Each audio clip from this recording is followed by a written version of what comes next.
Hello and welcome to ET Insight, where we get you a 360-degree view of the big picture in business and economy. I'm Sridhar Ramakrishnan, and here's what we have for you on the show today. The market may be looking gloomy, but there's reason to cheer. The job market is booming. So which are the sectors that are looking to hire and at what levels? Does the positive employment outlook reflect in salaries? And how will companies compensate employees in the coming quarter? Managers and administrators are passé. Corporate India is tailor-making new and interesting job profiles. Our top story first. The signs of a slowdown are all around. In the US and Europe, economies are getting into a deep freeze. And even in India, heady growth projections are coming off. But the interesting thing is that's not expected to impact the job market. According to consultants, there should be robust hiring in the third quarter of this year. That's the good news. The bad news is there will be some sectors that shed jobs to get leaner and meaner. Asha Gopalakrishnan tells you who's hiring and who's firing. When it rains, it pours. That's quite literally true for job seekers this season. The labour market is booming and corporate India is upbeat about increasing staff levels, all thanks to a slow but steady recovery in large global markets like the US. That in turn has several projects trickle down to India, resulting in robust hiring trends here. Add to that a strong domestic demand and what you have is a hiring spree.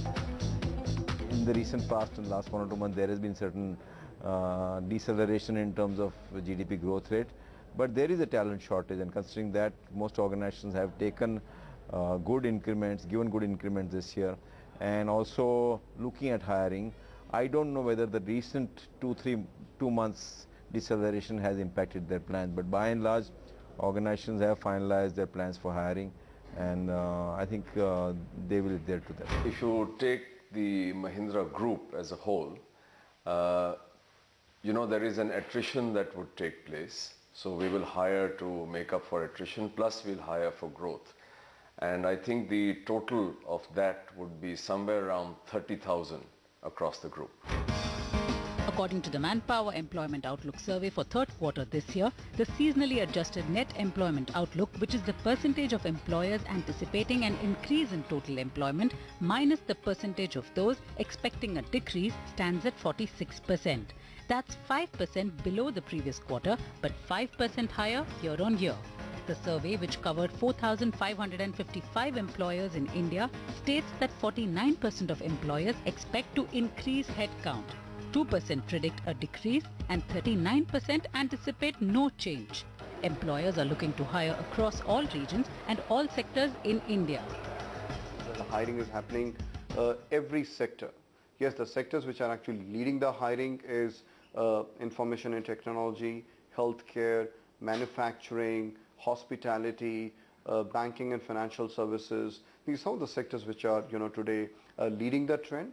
But hiring is positive in every sector, so you'll see a hiring intentions from employers all across the sectors. And IT and ITES sector is expected to expand its workforce substantially. Infosys is expected to hire 45,000 people by the end of this year. Wipro Technologies will hire 7,500 heads, and TCS has announced to add 20,000 people by the end of this year. We are recruiting about 12,000 gross additions, looking at 12,000 gross additions in the second quarter. So we continue to recruit. For the year, the recruitment target continues to be 45,000 people. As far as hiring is concerned, we did 11,988 in this particular quarter. And hiring in the next quarter will be higher because most of the trainees start joining in from Q2 onwards. So you would see the hiring will be going up from next quarter onwards. Roughly, maybe it will be between 17 to 20,000 is the kind of number I'm looking at. Both the companies together have made about 4,500 offers at the entry level for this year. So we'll obviously those offers stand. And in addition to that, what we want to do is that the first plan is to try and increase the utilization, because bump up the margins a little from the very low 70s to probably the high 70s or even 80%. And then at that point of time, we'll start evaluating and deciding what should be the new hiring model. This is the largest we've ever added in one quarter at 469, largest ever. And last year itself, we added over the year about 1,200 people. So this has been a larger than normal growth. We are looking at a reasonably steady increase as we go forward this year. Next in line is the banking sector, which is currently facing severe manpower shortage.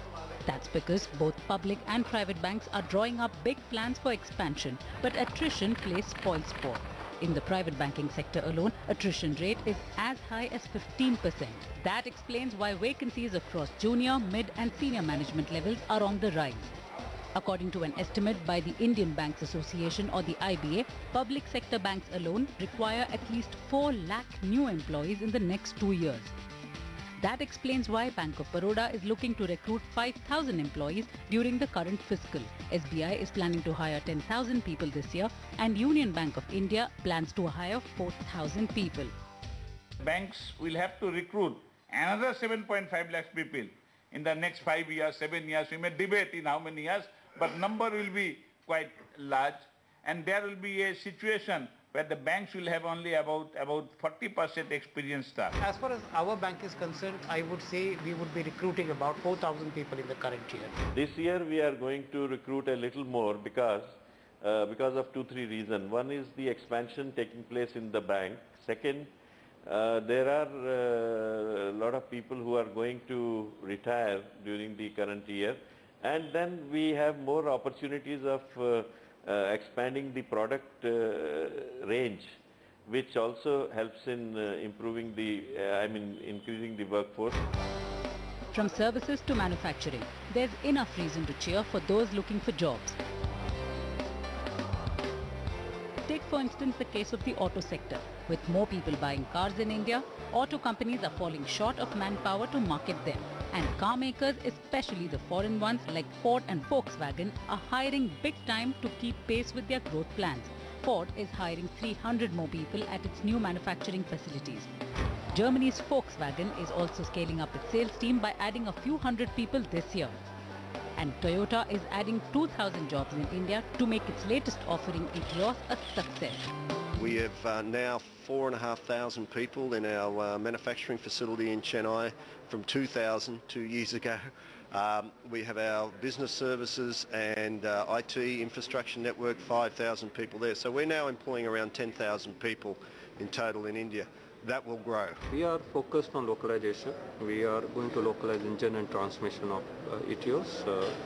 Engine production will start from middle of next year. So at what levels are companies looking to hire so many new recruits? According to a TeamLease survey on 8 sectors across 8 cities in India, most companies are looking to hire at the entry level, junior level and middle level. Senior level recruitments, which require over 7 years of experience, are relatively less in number. So what are the functional areas for these new jobs? Well, according to the survey, companies are looking to fill vacancies in functional areas such as sales and marketing, customer service, IT, engineering and the blue-collar segment. On any given day, from a TeamLease perspective, we have to fill at least about 15 to 18,000 positions in the market. And this is, I mean, we are just one of the top 3 players. There are many such organized, unorganized. So you can imagine that typically you're talking of any given day, a lakh, 2 lakh, 1.2 lakh jobs out in the market every day as of where we stand today. So it's going to get only better. But that's one side of the story. On the other, there are sectors that are downsizing on the back of rising operating costs. For instance, Alchemy Share and Stockbrokers reportedly shut its institutional broking business. The company quoted lack of growth and diminishing margins as reasons for the cutback. Alchemy Share is not alone. No one will go on record, but the word on the street is that several brokerages have downsized their institutional sales team on account of the near 25% drop in trading volumes in the past year. Several banks are also said to be going slow with hiring in their private banking or third-party sales divisions on account of the slowdown in the insurance and mutual fund sector. The thinking behind that is that it's better to err on the side of caution than be dragged down by high costs. But these issues are very sector-specific and limited to a small universe. Broadly, the sentiment is a positive one, and this season promises to shower job seekers with interesting new profiles and more money. Indeed, but does that also mean more money and new compensation structures to accommodate new recruits? We'll tell you more about it after this short break. Stay with us.